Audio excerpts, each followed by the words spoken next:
예, 안녕하세요. 오늘은 주체사상에 대해서 좀 이야기를 해볼게요. 주체사상은 우리가 다 아다시피 북한의 정권을 유지하는 정신적 기반이 되는 사상입니다. 그런데 그것이 우리 대한민국, 북한을 대비해서 이야기할 때 남한이겠죠. 남한 내에 아주 광범위하게 지금 퍼져 있습니다. 그건 80년대부터 대학가에 퍼지기 시작해서 소위 말하는 그런 586, 저도 그렇게 해당이 되는 세대인데 586들이 정치에 진출하고 각계에 진출하면서 그런 사상을 가지고 아주 이 사회에 안 좋은 영향을 미치고 있습니다. 정교조에도 많이 있고요. 뭐 민노총에도 많이 있고 정계, 또 국회, 청와대, 학계, 공기업 이런 데 많이 있습니다. 민노총은 원래 이제 사실 주사파들의 영역은 아니죠. 저기는 이제 정통 마르크스 레닌주의자들이 이 노동운동을 통해서 이 사회를 혁명을 해야 된다 해서 이제 들어가 있었는데 운동권 내에서 그 정통 마르크스 레닌주의자들이 밀리면서 주사파들이 노동 운동권까지 장악을 하게 되었습니다. 그래서 저들이 그런 주체 사상으로 이 사회를 단순히 혁명을 하는 게 아니라 북한과 적화 통일을 하겠다 하는 그런 생각을 갖고 있어요. 따지고 보면 주체 사상도 사회주의 사상의 한 부분이지만 한 가지입니다. 뭐 북한이 사회주의 국가라고 하니까요. 그렇지만 너무나도 변질이 되어서 사회주의 사상이라고 말하기에는 너무나 창피할 정도입니다.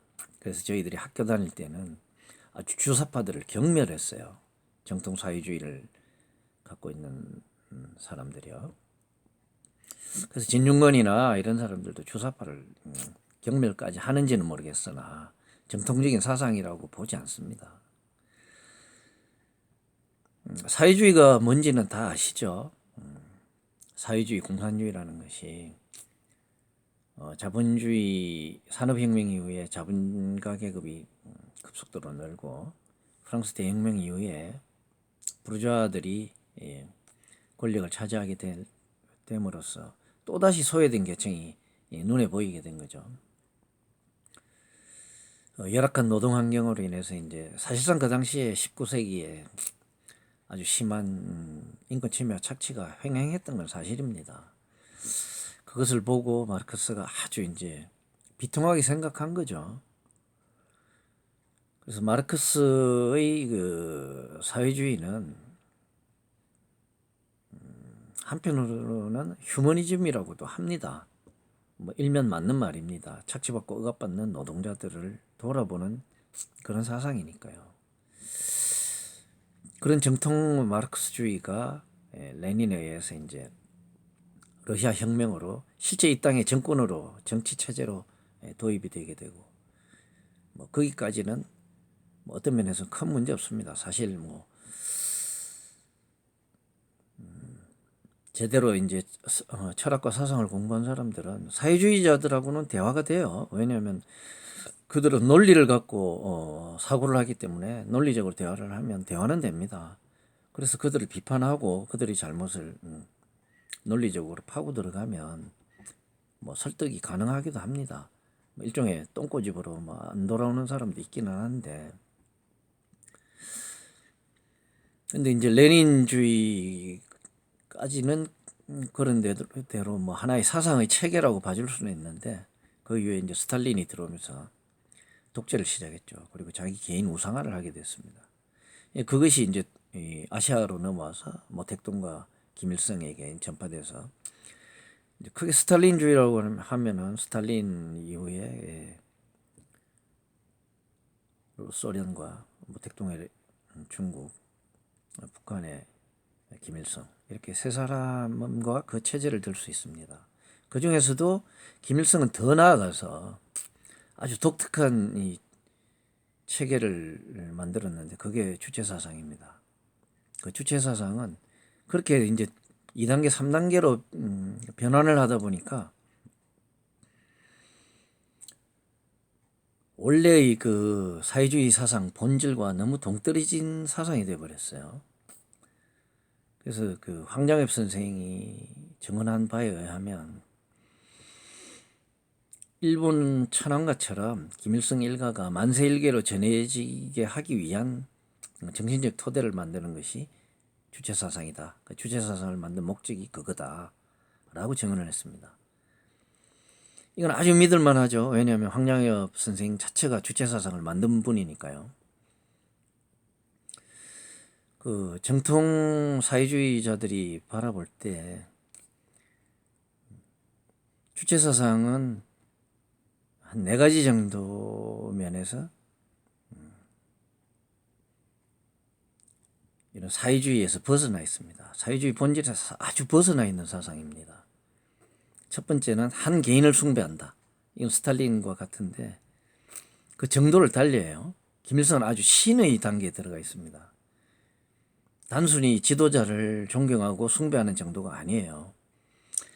그래서 거의 김일성을 신처럼 만들어놨기 때문에 그 부분이 사회주의 사상의 정면으로 위배되는 사상입니다. 두 번째는 그것이 김일성 개인에만 있는 것이 아니고 또 대대로 자기 자손들에게 세습이 된다는 것입니다. 권력이 세습이 된다는 것은 사회주의 사상에서는 있을 수 없는 일이에요. 그것이 또한 두 번째로 정통 사회주의에 위배되는 사상입니다. 세 번째는 아주 그 민족을 내세우는데 주체사상의 뭐 정통 내용은 아니지만 그 안에 이제 들어있는 내용입니다. 민족, 우리끼리. 사실 사회주의는 민족이나 뭐 국가나 뭐 이런 게 중요하지 않습니다. 중요한 것은 노동계급 간의 국제적인 연대입니다.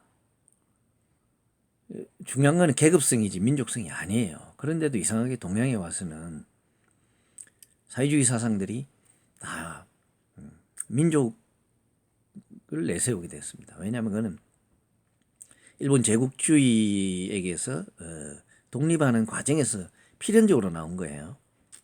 그래서 중국도 민족주의를 띠고 북한도 민족주의를 띠고 나아가서 이제 베트남도 민족주의를 띠는데 그것은 일본 제국주의 또는 외세를 배격하고 독립하는 데에서 필연적으로 민족을 내세울 수밖에 없는 그런 상황이 왔기 때문에 그렇다는 건 이해는 합니다. 하지만 사회주의의 본질은 민족이 아니라 계급입니다. 오히려 민족을 내세우는 것은 의익이죠. 요즘 자꾸 그 이상하게 돼가지고 좌익 민족주의 뭐 이러는데 전혀 이거는 논리적으로 모순이 되는 말입니다. 뜨거운 얼음 이런 말하고 같은 겁니다. 논리적으로 모순이 되는 그런 명제라고 볼 수 있어요. 이것이 세 번째 정통 사회주의에 안 맞는 이론입니다. 네 번째 주체사상이라는 것은 그 내용의 골자가 그거예요. 사람이 주체적으로 역사를 변혁시킬 수 있다. 이것이 정통 사회주의 마르크스주의의 유물사관과 전혀 맞지 않습니다. 정통 마르크시즘은 역사는 유물 변정법에 의해서 변한다, 변혁된다 이렇게 이야기를 합니다.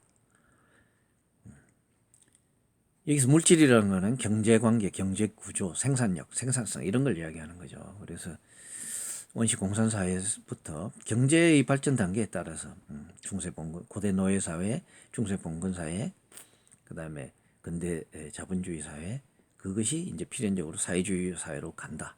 그것이 지향하는 점은 완벽한 공산주의 사회다. 뭐 이런 골자로 되어 있습니다. 그런데 거기에 정통적으로 부딪히는 사상이 주체사상이에요. 인간이 주체적으로 역사를 변혁시킬 수 있다. 그래서 쉽게 말해서 뭐 무기가 없어도 우리가 싸워서 이길 수 있는 것이고, 경제력이 부족하고 뭐 기계나 공업화가 안 돼 있어도 충분히 사람의 의지로 이걸 바꿀 수 있다. 그 사람의 주체성은 어떻게 발휘되느냐? 수령의 영도하에 발휘된다. 그래서 수령을 중심으로 뭉치고 수령에게 절대 복종해라. 이런 내용입니다. 자세한 내용은 뭐 다음에 기회가 있으면 이야기하겠지만, 그런 그 정통 유물론에 완전히 대비되는 인간의 주체성, 주관성, 결국 유심론이죠. 이게 어떤 의지를 가지고 어떻게 하면 이것을 변혁시킬 수 있느냐, 할 수 있다. 어떻게 보면 이제 박정희의 뭐 안 되면 되게 하라 뭐 이런 게 떠오르는데, 이게 네 번째 정통 사회주의에 어긋나는 겁니다. 그래서 사회주의자라면 주체사상을 따른다는 게 웃기는 일입니다. 전혀 마르크시즘에 맞지 않는, 되지도 않는 아주 엉성한 사상이에요. 그런 엉성한 사상을 고지고대로 믿고 금가옥조로 믿고 김일성을 신처럼 숭배하고 따르는, 그래도 대학생이라면 배운 사람들이잖아요. 지성인이고. 지금보다 뭐 그때 30년 전인데 그땐 대학생들이 더 드물었죠. 이 시대의 변혁을 책임지고 시대 정신을 갖고 있는 사람들이 대학생들이었는데, 그런 어리석은 데 빠지는 걸 보고 전혀 이해가 안 갔습니다. 방금 말씀드린 대로 이 네 가지 점에서 주체사상은 전혀 사회주의와 맞지도 않고, 정상적인 상식을 가진 사람이라면 그 말을 듣고 코웃음밖에 안 나오는 사상입니다. 그런데도 그 주체사상이 80년대 이후로 열풍이 불어서 이 사회를 지금까지 지배하고 있고, 지금은 아주 권력까지 쥐고 이 대한민국을 북한에 어떻게 넘겨줄 것인가, 그걸 고민하고 있습니다.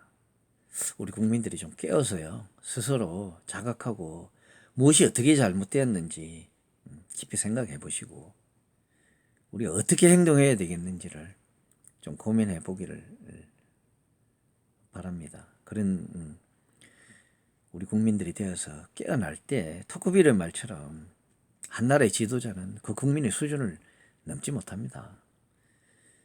흔히 뭐 잘못된 지도자가 있어서 나라가 이 모양 됐다 그러는데, 아닙니다. 그런 지도자를 누가 뽑았습니까? 우리 국민이 뽑았죠.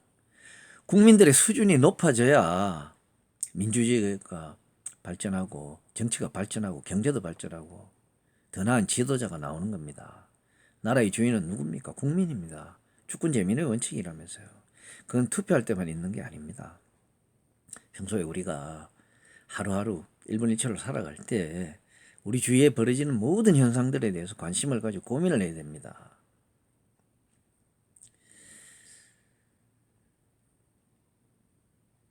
데카르트가 그랬잖아요. 코기토 에르고 줌. 생각한다. 고로 나는 존재한다. 생각하지 않는 사람은 그냥 좀비에 가까운 거예요. 우리 스스로 생각하는 인간이 됩시다. 그렇게 해야 이 나라의 수준이 높아집니다. 이상입니다.